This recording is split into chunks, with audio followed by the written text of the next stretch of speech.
আমি ডাক্তার মোহাম্মদ রাজিবুল হক তালুকদার। আজকে আমরা আসলে ওই অস্কির যে ধারাবাহিকতায় কিছু ক্লাস আমরা নিচ্ছিলাম, সেই ক্লাসের ধারাবাহিকতায় আজকে আমরা ওই প্রসিডিউর স্টেশন যেটা সেটা নিয়ে আমরা আলোচনা করতেছিলাম। এর আগের ক্লাসেও আমরা একটা প্রসিডিউর স্টেশন নিয়ে আমরা আলোচনা করেছি। আজকেও ইনশাল্লাহ আমরা কিছু প্রসিডিউর স্টেশন নিয়ে আসলে আলোচনা করব। এটা আসলে কিন্তু নতুন একটা টপিক যেটা অস্কিতে এখন থাকতেছে, যেটা আসলে সবাই কিন্তু একটু অ্যাকাস্টম না, কিন্তু একটু ঠিক মতো যদি আমরা প্রসিডিউর স্টেশন গুলা যদি না কমপ্লিট করি, কিন্তু এটা পরবর্তীকালে কিন্তু আমাদের ডাক্তারি লাইফে খুব হেল্পফুল একটা কম্পোনেন্ট আসলে প্রসিডিউর স্টেশন। এই জন্য আমরা চেষ্টা করবো যে এর আগেও আমি একটা প্রসিডিউর স্টেশন সার্জিক্যাল স্ক্রাব যেটা সেটা আমরা নেওয়ার চেষ্টা করেছি, যেটা আমরা হ্যান্ড ওয়াশ হিসেবে আমি যেটা বলেছিলাম। ইনশাল্লাহ আজকে আমরা ওইটারই ধারাবাহিকতায় আরো কয়েকটা প্রসিডিউর আজকে আমরা কিন্তু আলোচনা করব। তাহলে আমরা শুরু করি যে আসলে আমাদের একটা প্রসিডিউর স্টেশন যেটা দেখা যাচ্ছে যে আসলে একটা আমাদের যে গ্লাভস পরা, ঠিক আছে, এখানে আসলে গ্লাভস পরা এবং গ্লাভস খোলা এই কম্পোনেন্টটা কিন্তু 5 মিনিটের মধ্যে আমাকে করতে হবে। এবং সাধারণত মনে রাখতে হবে যে এটা আমাদের গ্লাভসটা আসলে আমরা কখন পরি। এই গ্লাভসটা আসলে আমরা যখন পেশেন্ট স্ক্রাব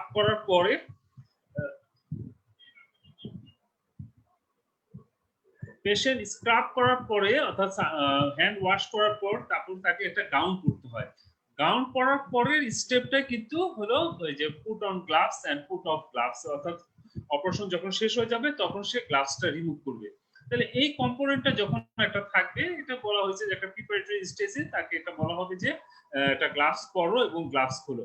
আসলে গ্লাভসটা যেটা পরাটা আমি বলতে চাচ্ছি যে গ্লাভসটা কিন্তু আমরা প্রথম স্টেপটা হলো যে আসলে এটা অলরেডি বলে ফেলা হয়েছে যে আমরা আগে সার্জিক্যাল স্ক্রাবিং অর্থাৎ যেটা হ্যান্ড ওয়াশটাকে আমাকে করতে হবে, এরপরে আমরা গাউন করব। গাউনেরও ইনশাআল্লাহ আমরা ওই প্রসিডিউরটা দেখাবো কিভাবে গাউন করতে হয়। এখন আমরা আসলে যে গ্লাভসটা পরা নিয়ে আমরা বলতেছি, আমরা গাউন পরার পরের স্টেপটা কিন্তু এই গ্লাভস পরা, ঠিক আছে। তাহলে আমরা একটু দেখি যে আসলে একটা গ্লাভস পরা আগে আসলে কিছু প্রি রিকুইজিট আছে, যেটা হলো যে আমার যে হাতে, যেহেতু আমি একটা অপারেশন করব, আমার হাতে কোনো জুয়েলারিস, ঠিক আছে, কোনো অর্নামেন্টস এগুলো যদি থাকে সেটা কিন্তু আগে আমাকে কিন্তু খুলে ফেলতে হবে। এটা কিন্তু মনে রাখতে হবে যে আমার হাতে কোনো জুয়েলারিস বা অর্নামেন্টস এগুলো যদি থাকে, we have to remove that thing. Next আসলে কি যে আমরা যে হ্যান্ড ওয়াশ, আসলে হ্যান্ড ওয়াশটা আমরা গত ক্লাসে আমরা আলোচনা করেছি। আমি একটু একটা ভিডিওটা আমরা যদিও আমরা প্র্যাকটিক্যালি দেখিয়েছি, এখন আমি একটু হ্যান্ড ওয়াশ অর্থাৎ যে সার্জিক্যাল স্ক্রাব যেটা আমরা বলি সেটা আসলে কিভাবে করতে হয় সেটা আমি একটু দেখাবো। সবাই একটু খেয়াল করে, একটু যদি আমরা মাইনুটলি একটু খেয়াল করি, প্রথম যে স্টেপটা যে আমরা এখানে ছবিতে দেখতেছি রিঞ্জ ইওর হ্যান্ড, এবং হাতটা কিন্তু দেখা যাচ্ছে যে এলবোর ঠিক উপরে থাকবে এবং পানিটা সবসময় হাত থেকে, অর্থাৎ তোমার হাত থেকে আমাকে এলবো দিয়ে গড়ায় পড়তে হবে। তাহলে এটা মনে রাখতে হবে। তারপরে একটা আমরা অ্যান্টিসেপটিক সলিউশনটা নিয়ে আমাকে জাস্ট লেদার করতে হবে, জাস্ট শুধু আমাদের ওই যে হাতের এলবো পর্যন্ত, টিপ থেকে এলবো পর্যন্ত লেদার করতে হবে। এটা হলো। এরপরে আমাকে কি করতে হবে, ব্রাশ নিয়ে আমাকে নেল বেডটাকে আমাকে কি ওয়াশ করতে হবে, যে ব্রাশ নিয়ে আমরা নেল বেডটাকে আমরা কি করতেছি, ওয়াশ করতেছি। এখন ছবিতে আমরা দেখতেছি যে পাম টু পাম আমাকে রাব করতে হবে। তারপরে যে আমাদের যে অপোজিট ফিঙ্গার দিয়ে আমাকে কি করতে হবে ইন্টারলেস ফিঙ্গার দিয়ে আমাকে পাম টু পাম আমরা আবার কি করতেছি, রাব করতেছি। এখন ইন্টারলক করে তারপরে আমরা পাম টু পাম আমরা রাব করতেছি। তারপরে আমরা থামটাকে যে আমরা রাব করতেছি এবং এটা ভাইস ভার্সা করতে হবে অপোজিট হ্যান্ডে। তারপরে নেলটা আমাকে পামের উপরে রাব করতে হবে, এটা নেলটা আমাকে পামের উপরে রাব করতে হবে। তারপর আমাকে রিস্ট জয়েন্টের উপর থেকে আমাকে এই যে আমাদের রোটেটিং ম্যানারে আমাকে এটা ওয়াশ করতে হবে। দেন এগেইন রিঞ্জ, এবং হাতটা একটু খেয়াল করে দেখেন আমরা রিঞ্জ করতেছি, অবশ্যই রিস্ট জয়েন্টটা এলবো জয়েন্টের কি উপরে থাকবে, রিস্ট জয়েন্টটা এলবো জয়েন্টের উপরে থাকবে। তাহলে ঠিক এভাবে করে কিন্তু আমাদের সার্জিক্যাল যে স্ক্রাবিং যেটা বা হ্যান্ড ওয়াশটা আমাকে প্রসিডিউরটা মেইনটেইন করতে হবে। অবশ্যই হাতটা অর্থাৎ রিস্ট জয়েন্টটা আমাদের এলবোর উপরে রাখতে হবে। তাহলে আমি আবার এই প্রসিডিউরটা আমরা বলতেছি, প্রথমে আমরা যে কাজটা করব সেটা হলো জাস্ট রিঞ্জ ইওর হ্যান্ড, এবং কিভাবে রিঞ্জ করতে হবে সেটা আমরা কিন্তু দেখিয়ে দিলাম যে অবশ্যই আমাদের যে হাতটা এলবো জয়েন্টের উপরে থাকতে হবে, হাতটা এলবো জয়েন্টের উপরে থাকতে হবে। তারপরে পাম্পফুল অফ অ্যান্টিসেপ্টিক সলিউশন নিয়ে আমাকে পুরা হাত এবং এলবো জয়েন্ট পর্যন্ত প্রথমে লেদার করতে হবে by antiseptic solution. Then to brush এবং আমাকে কি করতে হবে, নেলটাকে ওয়াশ করতে হবে।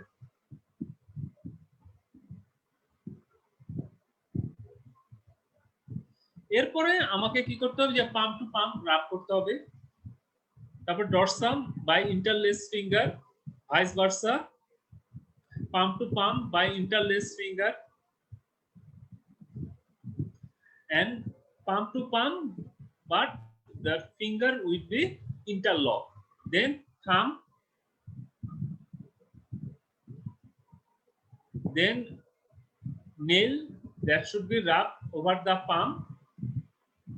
Then rotating manner wrist joint এ আমাকে কি করতে হবে, আমাকে রোটেট করতে হবে।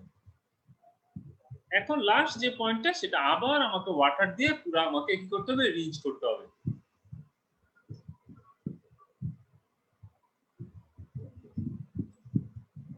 তাহলে এই ম্যানারে আমাকে কি করতে হবে, হ্যান্ড ওয়াশটা করতে হবে। এবং অবশ্যই আমাকে হাতটা এলবো জয়েন্টের উপরে রাখতে হবে, যাতে ওয়াটারটা আমাকে দেখেন, ওয়াটারটা যখন এখান থেকে আমাকে এলবো জয়েন্ট দিয়ে এটা গড়ায় করতে হবে, এটা সবসময় মনে রাখতে হবে। তাহলে যে আমরা এটা হ্যান্ড ওয়াশের প্রসিডিউরটা আমরা জানলাম। তারপরে যে আমরা বলতেছিলাম keep your hand above the wrist, তাহলে এই কথাটা কিন্তু মনে রাখতে হবে যে আমাকে অবশ্যই হাতটা আমাকে এলবো জয়েন্টের উপরে রাখতে হবে, কিন্তু ওয়াটার যাতে গড়ায় যাতে এলবো জয়েন্ট দিয়ে চলে যায়। নেক্সট আসেন যে আমাকে যখন একটা গ্লাভস পরতে বলা হবে, আমাদের স্টেশনটা ছিল কিন্তু গ্লাভস। এখন এই যে আমরা দেখালাম যে হ্যান্ড ওয়াশের কিন্তু পরে স্টেপটা হলো গাউনিং। আমরা ইনশাআল্লাহ গাউনের স্টেপটা আমরা ইনশাআল্লাহ আরেকটা সেশনে আমরা কিন্তু এটা ইনশাআল্লাহ প্রসিডিউর স্টেশনটা আমরা দেখাই দিব। এখন আসেন যে আমরা যে স্টেশনটা আমরা আসছিলাম সেটা হলো গ্লাভস পরার স্টেশন। তাহলে একটা গ্লাভস পরা এবং গ্লাভস খোলার স্টেশনে আমাকে মনে রাখতে হবে যে আমার কিন্তু একটা appropriate size of the gloves, সেটা কিন্তু আমাকে মনে রাখতে হবে যে আমি যে সাইজে গ্লাভসটা আমার হাতে ফিট হয় সেটা কিন্তু আমাকে স্টুডেন্টদেরকে কিন্তু জানতে হবে। এবং সেটা আমাকে জানার পর এবং আমাকে মনে রাখতে হবে যে আমার হাতে যাতে কমফোর্ট ফিল হয়, কোনো ফ্রিকশন হয় না যাতে স্কিনে, এবং কোনো বেশি যাতে না ঘামে, এবং আমার হাতে মাসেল গুলা যাতে ফ্যাটিক না হয়। অর্থাৎ যদি appropriate size of the gloves যদি না হয় তাহলে কিন্তু এই সমস্যাগুলো আমাকে পড়তে হবে। তাহলে পরীক্ষা হলে যখন আমরা যখন বলবো যে তুমি একটা গ্লাভস পরো, ঠিক আছে, একটা সার্জিক্যাল গ্লাভস, স্টেরাইল গ্লাভস পরো, তাহলে সেটার সময় কিন্তু আমাকে এই কথাগুলো মনে রাখতে হবে যে আমাকে অ্যাপ্রোপ্রিয়েট সাইজ। তারপরে আসে কি এখন গ্লাভস পরার টেকনিক। এখন আসে যে যখন একটা সার্জিক্যাল স্টেরাইল গ্লাভস যখন আমরা পরবো সেটা হলো তিনটা technique, 3 technique of wearing gloves. তাহলে একটা টেকনিক কি ওপেন টেকনিক, একটা হলো ক্লোজ টেকনিক, আর একটা অ্যাসিস্টেড টেকনিক। তাহলে তিনটা টেকনিকে কিন্তু আমরা গ্লাভস করতে পারবো। তাহলে একটা হলো ওপেন টেকনিক, একটা ক্লোজ টেকনিক, আর একটা হলো অ্যাসিস্টেড টেকনিক। তাহলে আমরা সাধারণত সচরাচর যেটা আমরা করি সেটা হলো ওপেন টেকনিক। তাহলে এটা আমাকে কিন্তু মনে রাখতে হবে যে আমরা যে গ্লাভস পরি সেটা হলো আমাদের সচরাচর যেটা আমরা বলি বা আমাদের পরীক্ষা হলে যেটা আমরা দিব সেটা কিন্তু ওপেন টেকনিক। আর ক্লোজ টেকনিক যেটা হলো গাউন পরে ওটা আসলে স্পেশাল ভাবে হাতটা একদম ভিতরে থাকবে, সেটা হলো ক্লোজ টেকনিক বলে। আর অ্যাসিস্টেড টেকনিক যেটা সেটা হলো আরেকজন স্ক্রাব নার্স সেটা আমাকে সে নিজে একদম পুরো গ্লাভস পরা অবস্থায় গাউন পরা অবস্থায় আমাকে অ্যাসিস্টের মাধ্যমে সেটা পরায় দিবে, সেটাকে বলা অ্যাসিস্টেড টেকনিক। তাহলে গ্লাভস পরার হলো তিনটা টেকনিক আমরা বললাম, ওপেন টেকনিক, আর একটা বললাম ক্লোজ টেকনিক, আর একটা অ্যাসিস্টেড টেকনিক। এবং আমরা যেই পরীক্ষাতে যেটা আমরা আসলে ফেস করব বা পরীক্ষাতে দিব সেটা হলো assisted technique of wearing gloves. তাহলে আমাকে যখন একজন অবশ্যই আমাকে যে অ্যাসিস্ট করবে, অর্থাৎ যে আমাকে একজন অবশ্যই একজন অ্যাসিস্ট্যান্ট আমার সাথে থাকবে, সে কিন্তু গ্লাভসটা আমাকে খুলে দিবে। তাহলে বাইরের যে পোর্শনটা সেটা কিন্তু মানে যেটা নরমাল সারফেসে যেভাবে আমরা হাতে ধরি, কিন্তু ভিতরের পোর্শনটা কিন্তু পুরো স্টেরাইল, যেটা গ্লাভসটা একটা কাগজের একটা পেপারের মধ্যে থাকে। তাহলে সেই পোর্শনটা সার্জন কিন্তু ধরবে, ঠিক আছে। তাহলে এই যে একজন অ্যাসিস্ট্যান্ট আমাকে গ্লাভসটা এই যে আমরা ছবিতে যেভাবে দেখতে পাচ্ছি সেভাবে আমাকে খুলে দিবে, এবং খুলে দেওয়ার পর আমাকে অবশ্যই যে কাগজের যে লেয়ারটা আছে সেটা অবশ্যই একটা স্টেরাইল সারফেসের উপরে রাখতে হবে। তাহলে গ্লাভসটা অবশ্যই স্যারকে বলতে হবে যে sir I assume that this is a sterile surface. তাহলে স্যারকে এটা কিন্তু বলে দিতে হবে যে আমি একটা স্টেরাইল সারফেসের উপরে আমার এই গ্লাভসের প্যাকেটটা অর্থাৎ যে ভিতরে যে কাগজের প্যাকেটটা আমি রাখতেছি। তাহলে এটা মনে রাখতে হবে। সাধারণত আমরা এটা ট্রলির উপরে রেখে এই গ্লাভসটা পরবো। তাহলে আমরা পরীক্ষা হলে তো আসলে ট্রলি দেওয়া সম্ভব না। তাহলে আমরা বলবো sir this table I assume that this table is sterile. তারপরে আসেন কি আমরা সাধারণত গ্লাভসটা যখন আমরা পরবো টেকনিকটা প্রথম যে পোরশনটা তাহলে আমরা অনেকে বাম হাতে পরে বা অনেকে ডান হাতে পরে, এটা কোনো সমস্যা না। তাহলে আমরা যে কোনো যেভাবে ধরবো, যে ছবিতে দেখা যাচ্ছে যে আমরা যদি ডান হাতে গ্লাভসটা আমরা পরতে চাই তাহলে গ্লাভসটা দেখেন একটা যে রিস্ট জয়েন্টের এখানে গ্লাভসটা কিন্তু ফোল্ডেড, ঠিক আছে। এই ফোল্ড পোরশনটা যেটা ইনার পোরশনটা বাইরে আবার ফোল্ড করে বাইরের দিকে আনা হয়েছে। তাহলে আমরা সাধারণত যদি আমরা ডান হাতে গ্লাভসটা পরতে যাই তাহলে আমাকে থাম্ব এবং ইন্ডেক্স ফিঙ্গার দিয়ে এই ফোল্ডেড পোরশনটা আমাকে ধরে আমাকে এই ধরতে হবে প্রথম যে কম্পোনেন্টটা। তাহলে hold the folded part of one glove using thumb and index finger of opposite hand. তাহলে যদি আমরা ডান হাতে গ্লাভসটা আমরা পরতে চাই তাহলে লেফট হ্যান্ডের থাম্ব এবং ইন্ডেক্স ফিঙ্গার দিয়ে আমাকে গ্লাভসটা ধরতে হবে, অর্থাৎ তাহলে লেফট হ্যান্ড দিয়ে রাইট হ্যান্ডের গ্লাভসটা যে ফোল্ডেড পোরশনে তাকে ধরতে হবে। তাহলে নেক্সট কম্পোনেন্টটা কি? নেক্সট কম্পোনেন্টটা তাহলে প্রথমে ফোর ফিঙ্গার আমাকে রাইট হ্যান্ডে যেহেতু আমরা গ্লাভস পরতেছি তাহলে ফোর ফিঙ্গার আমাকে স্লাইড করে যেভাবে আমরা ধরে রাখছি, ঠিক আছে, যে ছবিতে যেটা যেভাবে দেখা যাচ্ছে তাহলে সেভাবে আমরা লেফট হ্যান্ডের যে আমরা বলছি ইন্ডেক্স এবং কি থাম্ব দিয়ে আমরা স্লাইড করে আমরা এই করসপন্ডিং যে আমাদের ফোর ফিঙ্গার এবং এর চারটা ফিঙ্গার ঢুকানোর পর তারপরে আমরা থাম্বটা আসলে ইন্ট্রোডিউস করব। তাহলে put the finger four finger and then thumb. তাহলে চারটা ফিঙ্গার আগে আমরা ঢুকাবো, তারপরে আমরা থাম্ব ঢুকাবো। তারপরে আমরা করসপন্ডিং যে ফিঙ্গারে যে আমাদের ফিঙ্গার আছে সেটাকে স্লাইড করে আমাকে ইন্ট্রোডিউস করতে হবে। এবং মনে রাখতে হবে যে এই যে আমরা ডান হাতে যা গ্লাভসটা পরতেছি যে ফোল্ডেড পোরশনটা কিন্তু আনচেঞ্জড অবস্থায় রাখতে হবে। এটা কিন্তু আমরা মানে স্ক্রিনের সাথে কিন্তু আমরা কভার করব না, এই কথাটা কিন্তু মনে রাখতে হবে। তাহলে ফোল্ডেড পোরশনটা যেভাবে আছে সেই আনচেঞ্জড অবস্থায় রাখতে হবে, এই যে কথাটা একটু মনে রাখতে হবে। এই যে আমরা যেটা দেখালাম তাহলে আমরা ওই অবস্থায় হওয়ার পর আমরা ডান হাতে আমরা কি করব, গ্লাভসটা যখন আমার পরা হয়ে গেল, ডান হাতে গ্লাভসটা পরার পর আমাকে কি করতে হবে, চারটা ফিঙ্গার আমাদের যে বাম হাতের যে গ্লাভসটা সেটার যে ফোল্ডেড পোরশনে আমাকে কি করতে হবে, ওখানে চারটা ফিঙ্গার আমাকে ইউজ করতে হবে। Hold the folded part of the second glove using thumb and index finger of the same hand and slip the four finger of partially glove। কারণ যেখানে আমরা বলেছি আমরা কিন্তু গ্লাভসটা কিন্তু ওই যে ফোল্ডেড পোরশনটা কিন্তু আমরা আনফোল্ড করি না, তাহলে আমরা ওই পার্শিয়ালি যে অর্থাৎ ডান হাতে গ্লাভস দিয়ে অর্থাৎ হাত দিয়ে আমরা কি করব, এই যে ছবিতে আমরা দেখতে পাচ্ছি যেভাবে আমাদের অনেকে চারটা বলে বা অনেকে দুইটা ফিঙ্গার বলে, আমাকে কি ইন্ট্রোডিউস করতে হবে। এরপরে যে আমরা ছবিতে দেখতে পাচ্ছি যে কিভাবে যে আমাদের ডান হাতে যে আমাদের গ্লাভস পরা আছে, কিন্তু এখানে একটু খেয়াল করে দেখেন যে কথাটা আমরা বলতেছিলাম, এই যে আমার কার্সারটা যেখানে বা এই ছবিতে আমরা দেখেন এখানে আমরা কিন্তু পার্শিয়ালি গ্লাভসটা পরেছি। তাহলে ডান হাতে গ্লাভসটা কিন্তু পার্শিয়ালি পরা হয়েছে এবং যে আনফোল্ডেড যে ডান হাতের যে আনফোল্ডেড পোরশনটা সেটা কিন্তু আমরা রিস্ট জয়েন্ট কিন্তু ক্রস করি নাই, অর্থাৎ আমাদের যে গাউনটাকে যে ওভারল্যাপ করে দেওয়ার কথা সেটা কিন্তু আমরা করি নাই। তাহলে এই স্টেপটা কিন্তু আমাকে মনে রাখতে হবে। তাহলে আমরা যখন লেফট হ্যান্ডে যখন আমরা গ্লাভসটা ধরবো সেটাতে লেফট হ্যান্ডে যে গ্লাভসটার যে একটা ফোল্ডিং আছে সেই ফোল্ডিং এর ভিতরে আমাকে কি করতে হবে, আমার যে পার্শিয়ালি যে আমরা ডান হাতে গ্লাভসটা পরেছি সেটার যে ফিঙ্গার অর্থাৎ চারটা ফিঙ্গার আমাকে ইন্ট্রোডিউস করতে হবে, আর আমাকে লেফট হ্যান্ডটা তখন আমাকে স্লাইডিং করে এটা ইন্ট্রোডিউস করতে হবে। তারপরে যে আমরা যে লেফট হ্যান্ডটা আমরা গ্লাভসটা আস্তে আস্তে স্লাইড করতে থাকবো এবং ডান হাত দিয়ে আমরা গ্লাভসটা একদম যে আমাদের যে গাউনের উপরে সেটা যেটা ফোল্ডিং করা ছিল সেটা আনফোল্ড করে সেটা আমাকে কি করতে হবে, সেটা আমার গাউনের উপরে উঠিয়ে দিতে হবে। তাহলে যে আমরা ছবিতে দেখতে পাচ্ছি যে আমরা লেফট হ্যান্ডে রাইট হ্যান্ডে গ্লাভসটা যেভাবে পরেছিলাম কিন্তু লেফট হ্যান্ডে পরার সময় যে চারটা ফিঙ্গার ফোল্ডেড পোর্শনে আমাকে ইন্ট্রোডিউস করে গ্লাভসটা ঢুকিয়ে আমাকে একদম রিস্ট জয়েন্ট ক্রস করে আমাকে কি করতে হবে যে আমাদের যে গাউনের যে স্লিভটা আছে সেই গাউনের স্লিভের উপরে সেটা কি করতে হবে আনফোল্ড করে দিতে হবে। এই যে আমরা দেখতে পাচ্ছি যে ছবিতে যেটা আমাদের এই যে আমাদের রিস্ট এই যে গাউনটা আছে যে গাউনের উপরে কি করতে হবে আমাকে এই যে ফোল্ডেড পোর্শনটা ছিল সেটা আনফোল্ড করে রিস্ট জয়েন্টের উপরে যে গাউনটা আছে গাউনের যে স্লিভটা আছে সেই স্লিভের উপরে আমাকে কি করতে হবে আনফোল্ড করতে হবে। এরপরে আমাকে যে আমার রাইট হ্যান্ডে কিন্তু আমরা পার্শিয়ালি কি করছিলাম গ্লাভসটা পরেছিলাম সেটা কিন্তু রিস্ট জয়েন্টটাকে ক্রস করি নাই, সেটার যে ফোল্ডিং পোর্শনটা ছিল সেটাকে আবার আনফোল্ড করে আমাকে কি করতে হবে গাউনের উপরে আবার এটা কি কভার করে দিতে হবে।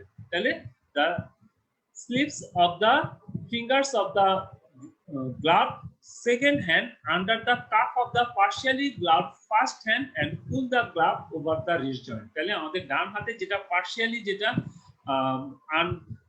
ফোল্ডিং করা ছিল যে গ্লাভসের যে পোর্শনটা এই যে আমরা ছবিতে দেখতে পাচ্ছি সেই পোর্শনটা আবার আমাকে একদম পুরা রিস্টের উপরে অর্থাৎ ডান হাতে কিন্তু প্রথমে আমি আগেই বলেছিলাম ডান হাতে কিন্তু আমরা রিস্ট জয়েন্টটাকে আর ক্রস করি নি, অর্থাৎ যে আমাদের যে গাউনের যে স্লিভটা ছিল সেটা কিন্তু আমরা ক্রস করি নি। তাহলে এভাবে এটা কথা এটা আমাকে মনে রাখতে হবে। এই যে এখন আমরা যে ছবিতে দেখতে পাচ্ছি এই যে দেখেন এখন ডান হাতের যে আমাদের যে ফোল্ডিং পোর্শনটা ছিল সেটা আনফোল্ড করে এই যে আমরা রিস্ট জয়েন্টের উপরে আমাদের যে গাউনটা যে স্লিভটা আছে গাউনের স্লিভটা সেটার উপরে আমাকে কি করতে হবে আনফোল্ডিং করে দিতে হবে। তাহলে এই যে আমরা প্রথম থেকে ছবিতে আসি, এই যে আমরা একটা গ্লাস আমাকে একটা স্টেরাইল সারফেস উপরে রাখা হয়েছে। এরপরে আমরা কি করব যে আমরা ইন্ডেক্স বা হাতের ইন্ডেক্স এবং থাম্ব দিয়ে আমরা কি করব আমরা রাইট গ্লাভসটা ধরবো এবং আমাদের রাইট হ্যান্ডটা আমাদের কি করব আমরা ইন্ট্রোডিউস করব। এরপরে দেখেন যে আমরা ছবিতে দেখাচ্ছি যে আমরা কিন্তু এই গ্লাভসটা কিন্তু পার্শিয়ালি পড়েছি, এখানে কিন্তু আমাদের যে ফোল্ডেড পোর্শনটা আছে সেটা কিন্তু আনফোল্ড করব না, ওইটা না করেই আমরা কি করব আমরা লেফট হ্যান্ডের গ্লাভসটার যে পোর্শনটা আমাদের ফোল্ডিং করা আছে সেখানে একটা গ্রুপ তৈরি হয়, সেই গ্রুপে আমাদের যে পার্শিয়ালি যে ডান হাতে যে গ্লাভসটা পরেছি সেই ফিঙ্গার গুলো ইন্ট্রোডিউস করে তারপরে আমাদের লেফট হ্যান্ডের যে ফিঙ্গার গুলো আমাকে ইন্ট্রোডিউস করতে হবে। তারপরে ইন্ট্রোডিউস করার পর সেই আনফোল্ডিং যে পোর্শনটা ছিল সেটা আনফোল্ড করে আমাকে গাউনের উপরে আমাকে উঠিয়ে আনতে হবে। এরপরে যে লাস্ট যে পোর্শনটা আমরা বলেছি সেটা হলো যে আমাদের ডান হাতে যে পোর্শনটা ফোল্ডিং করা ছিল সেটা আনফোল্ড করে সেটা আমাদের রাইট হ্যান্ডের যে গাউনের স্লিভের উপরে সেটা আবার আনফোল্ডিং করে দিতে হবে। এটাই হলো আমাদের একটা স্টেরাইল গ্লাভস পরার টেকনিক। তাহলে এই যে আমরা এখন হলো গ্লাভস পরা হয়ে গিয়েছে, এখন গ্লাভসটা কিন্তু আবার কি বলছে পুট অফ অর্থাৎ গ্লাভসটা খুলতে হবে। তাহলে পুরো টেকনিকটা হলো যে আমাদের যে লেফট হ্যান্ড বা রাইট হ্যান্ডের আমাকে আরেক হাত দিয়ে কি করতে হবে আমাকে পাম এবং রিস্ট জয়েন্টের এরিয়াতে আমাকে কি করতে হবে গ্লাভসটাকে পুল করতে হবে এবং অবশ্যই মনে রাখতে হবে গ্লাভস টু গ্লাভস টেকনিক, অর্থাৎ একটা গ্লাভসের ভিতরে আরেকটা গ্লাভস ঢুকে যাবে এবং গ্লাভসের যে আউটার সারফেস যে পোর্শনটা আছে সেটা কোনোভাবে আমার হাতের যে বেয়ার হাতে কখনো টাচ করবে না, এটাই মনে রাখতে হবে। তাহলে আমরা কি করব রিমুভ গ্লাভস করার সময় আমরা গ্লাভসটাকে এই টেকনিকে আমরা কি করব পাম এরিয়াতে বা রিস্ট জয়েন্টের কাছাকাছি এরিয়াতে আমরা কি করব এভাবে পুল করে আমাদের ডান হাতে পুরো লেফট হ্যান্ডে গ্লাভসটা নিয়ে নিব। নিয়ে নেওয়ার পর তারপরে আমাকে কি করতে হবে আমাদের ডান হাতে গ্লাভসটা খোলার সময় তাহলে আমাকে কি করতে হবে যে দুইটা আঙ্গুল বা হাতের আঙ্গুল দিয়ে আমাদের স্লাইড করে সেটা আমাকে কি করতে হবে সেটা বের করে নিয়ে আসতে হবে। তাহলে আমাদের বাঁ হাতের গ্লাভসটা দেখেন এই যে এখানে দেখা যাচ্ছে আমার কার্সারটা যেখানে দেখা যাচ্ছে সেখানে কিন্তু গ্লাভসের ভিতরেই থেকে যাবে। তারপরে সেটা অবশ্যই মনে রাখতে হবে একটা গ্লাভস যখন আমাদের কাজ শেষ হয়ে যাবে গ্লাভসটা যখন আমরা নিব অবশ্যই একটা বিনে একটা স্পেসিফিক যে বিন আছে সেই বিনে আমাকে এটা ফেলতে হবে। তাহলে আমরা এই যে আমরা খোলার টেকনিকটা বললাম যেটা আমাদের যেখানে একটা প্রথম যেটা আমাদের এটা আমাকে ধরতে হবে এবং পুরাটা একটা হাতে চলে আসবে। তাহলে এরপরে আমাকে কি করতে হবে আঙ্গুল দিয়ে স্লাইড করে ওই সেকেন্ড গ্লাসটা আমাকে খুলতে হবে। ইনশাআল্লাহ আমরা এখন ছবিতে আমরা দেখব যে কিভাবে আসলে একটা গ্লাস করতে হয়। তাহলে আমরা ছবিতে দেখাচ্ছি যে একটা গ্লাভস পরার টেকনিকটা আমরা দেখানোর চেষ্টা করতেছি, অবশ্যই এটা একটা কি স্টেরাস সারফেসের উপরে রাখতে হবে। তাহলে গ্লাভসটা অবশ্যই আমাকে কি করতে হবে, একটা স্টেরাস সারফেসে রাখতে হবে। রাইট হ্যান্ড লেফট হ্যান্ডটা মনে রাখতে হবে, একটা ইন্ডেক্স এবং থাম্ব দিয়ে ঢুকিয়ে 4টা ফিঙ্গার লেটার আমাকে কি করতে হবে, থাম্বটা ঢুকাইতে হবে। এটা কিন্তু আমরা রিস্ট জয়েন্টটাকে ক্রস করি না। এরপরে এই যে আমরা যেই একটা গ্রুপ তৈরি হয়েছে ফোল্ডেড পোর্শনে, সেখানে 4টা ফিঙ্গার আমরা ইন্ট্রোডিউস করে দিব। এরপরে আমাদের যে বেয়ার হ্যান্ডের যে 4টা ফিঙ্গার, সেটা গ্লাভসের ভিতরে ইন্ট্রোডিউস করব।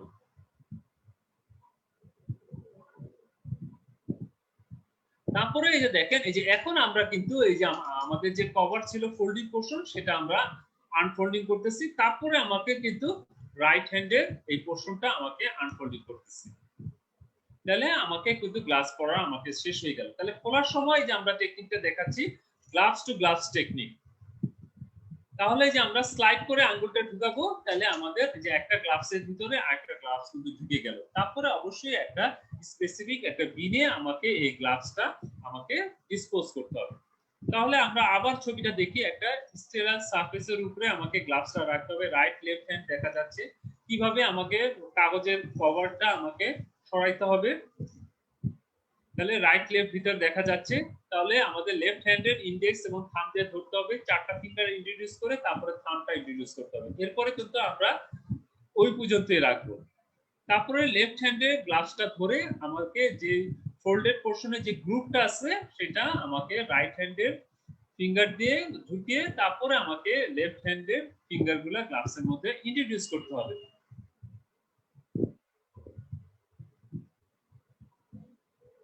তারপরে আমাকে কি যে আনফোল্ড করতে হবে, যে ফোল্ডিং পোর্শনটা ছিল যেটা গাউনের উপরে স্লিভের উপরে, তারপরে আমাকে লেফট হ্যান্ডের ওই পোর্শনটাকেও আমাকে কি করতে হবে, আনফোল্ডিং করতে হবে। এটাই হলো গ্লাভস পরার টেকনিক। এখন এই যে আমরা রিমুভাল টেকনিকটা দেখাচ্ছি, পাম্প এরিয়াতে গ্লাভসটা এভাবে ইন্ট্রোডিউস করে এক হাতে চলে আসবে, আর এটা স্লাইডটা আমাকে কি করতে হবে, এই যে হাতটা ইন্ট্রোডিউস করে আমাকে এভাবে গ্লাভসটা কি করতে হবে, রিমুভ করতে হবে। তাহলে মোটামুটি আজকে আমরা দুইটা জিনিস আবার একটু রিক্যাপিচুলেট করলাম। সেটা হলো যে আমাদের সার্জিক্যাল স্ক্রাব বা হ্যান্ড ওয়াশ, আরেকটা বললাম ওয়ারিং, এবং put on and put off হলো সার্জিক্যাল গ্লাভস। তাহলে এই দুইটা জিনিস আসলে আমরা আলোচনা করার চেষ্টা করেছি। ইনশাআল্লাহ নেক্সট টাইমে আমরা আসলে আরো কিছু যে প্রসিডিউর আছে, গাউনিং কিভাবে করতে হয়, কিভাবে একটা স্কালপেলে বা বিবি ব্লেডের সাথে একটা বিবি হ্যান্ডেলের সাথে এটা ফিক্স করতে হয়, কিভাবে ব্লেডটা রিমুভ করতে হয়, হাউ টু আমরা নিডল হোল্ডারের মাধ্যমে কিভাবে নিডলকে আমরা সিকিউর করব, কিভাবে আমরা নিডল হোল্ডার দিয়ে আমরা ধরবো একটা নিডলকে, সেগুলো ইনশাআল্লাহ আমরা আলোচনা করব। আজকে ক্লাস আসলে আমাদের মোটামুটি এখানেই শেষ। কারো যদি কোনো কোশ্চেন থাকে ইনশাআল্লাহ আমরা অ্যানসার দিতে পারবো, আর যদি কোনো কোশ্চেন না থাকে আসলে ক্লাসটা আমরা এখানেই শেষ করতে চাচ্ছি। যদি কোনো কোশ্চেন থাকে ইনশাআল্লাহ আমার মনে হয় যে একটু মাইনুটলি আমরা যদি এই ভিডিওটা বা গ্লাভস পরা এবং গ্লাভস খোলা আর হ্যান্ড ওয়াশ বা সার্জিক্যাল স্ক্রাব কিভাবে আমরা নিব, সেই ছবিগুলা বা ভিডিওটা আমরা আসলে আমি দেখানোর চেষ্টা করেছি। একটু মাইনুটলি যদি আমরা খেয়াল করি তাহলে কিন্তু আমাদের একটা পয়েন্টও বা একটা স্টেপও আমাকে বাদ যাবে না। এটাই হলো আমাদের মেন কম্পোনেন্ট। আর অবশ্যই গ্লাভস পরার সময় মনে রাখতে হবে যেটা হলো আমার appropriate size of the gloves, আমার হাতে কোন সাইজের গ্লাভসটা আসলে আমার ওইটা অ্যাপ্রোপ্রিয়েট সেটা আমাকে কিন্তু মনে রাখতে হবে। মোটামুটি আজকে ক্লাস আমাদের এখানেই শেষ। সবাইকে ধন্যবাদ কষ্ট করে ক্লাসটা শোনার জন্য। ইনশাআল্লাহ আশা করি আমরা নেক্সট ক্লাসে আবার নেক্সট সেশনে আমরা আবার কিছু প্রসিডিউর নিয়ে আমরা আলোচনা করব। সবাইকে ধন্যবাদ, শুভরাত্রি।